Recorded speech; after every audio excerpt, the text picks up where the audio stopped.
There's no person that I know that made more time for what's really important and what's really right than Gary Burnette. An executive at work and a leader of his people, Gary Burnette often returns to Virginia land his tribe inhabited at the time of the Mayflower 400 years ago. This old replica village holds that history.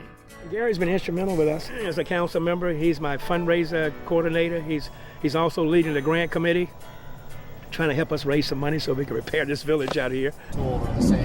Always on the go, Burnette is used to driving action and business over a 20-year career at IBM. Gary has managed large global teams strung around the world and done countless conference calls at all hour of the morning, noon, and night. 1 p.m. Eastern Time. IBM delivers technological solutions to business customers, and Burnette has held a range of leadership roles requiring him to learn, adapt, and navigate complex systems. It's all about building experiences over a career to allow you to do something today that you couldn't do 2 days ago, so to speak. Like throwing a pebble into the water, right? The little ripples that come out from it. So every experience is a ripple. You learn something in the first job, and you take that to the second job, and that you're able to take what you know, and you expand it.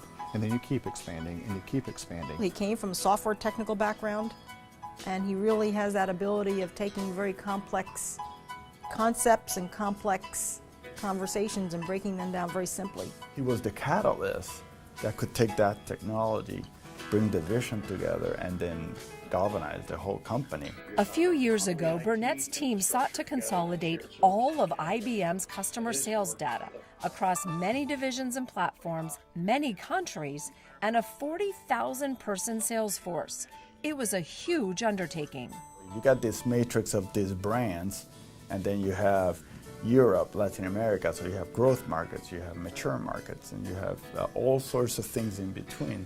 You have to bring those together. We spent a year figuring out how we would run the project, what the strategy would be, and selling it. Okay, so when a company as big as IBM, nobody argued that we needed to replace the old system, but the big question was, how do we know that what you're going to replace it with is going to bring value? After a tireless effort stitching it all together, Sales Connect succeeded. So I'll never forget the meeting with Gary. He was sitting across from IBM's chairman today, and selling her on this project. Leadership is an awful lot about people, and it's about the people who are part of your team.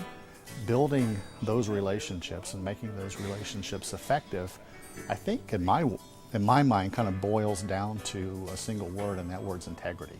Right? People have to believe you. They have to see that your actions represent what you say. A colleague says that Burnette quickly answered the call to serve as executive sponsor of an IBM Native American Employee Resource Group for internal staff support, as well as external efforts in recruiting new staff. There was always a Native Business Resource Group, and I always found a home there. Gary's always been very embracing and very passionate about growing our external, recruiting, getting them to IBM. AISES does a lot of great things, right? It helps, focus the attention of our Native students and professionals on STEM. I consider him a coach, a mentor, a friend, a colleague. And you don't usually get all of those in one person. No matter what set of obstacles that Gary faced, he always found a way to do the right thing. You look at the projects, technology goes on, and people forget about it.